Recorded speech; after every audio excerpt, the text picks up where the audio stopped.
کہ نبی کریم صلی اللہ علیہ وسلم نے فرمایا، اللہ تعالیٰ فرمائے گا، اے آدم۔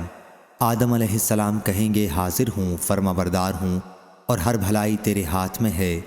اللہ تعالیٰ فرمائے گا، جو لوگ جہنم میں ڈالے جائیں گے انہیں نکال لو۔ آدم علیہ السلام پوچھیں گے، جہنم میں ڈالے جانے والے لوگ کتنے ہیں؟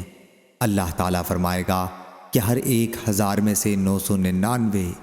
یہی وہ وقت ہوگا جب بچے غم سے بوڑھے ہو جائیں گے اور حاملہ عورتیں اپنا حمل گرا دیں گی، اور تم لوگوں کو نشے کی حالت میں دیکھو گے، حالانکہ وہ واقعی نشے کی حالت میں نہ ہوں گے۔ اللہ کا عذاب سخت ہوگا۔ صحابہ رضی اللہ عنہم کو یہ بات بہت سخت معلوم ہوئی تو انہوں نے عرض کیا، یا رسول اللہ، پھر ہم میں سے وہ خوش نصیب شخص کون ہوگا؟ حضرت صلی اللہ علیہ وسلم نے فرمایا کہ تمہیں خوشخبری ہو، 1000 یاجوج و ماجوج کی قوم سے ہوں گے اور تم میں سے وہ ایک جنتی ہوگا۔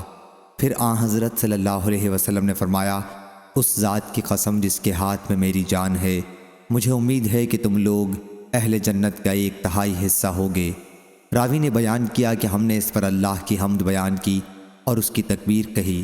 پھر حضرت صلی اللہ علیہ وسلم نے فرمایا، اس ذات کی قسم جس کے ہاتھ میں میری جان ہے، مجھے امید ہے کہ آدھا حصہ اہل جنت کا تم لوگ ہوگے۔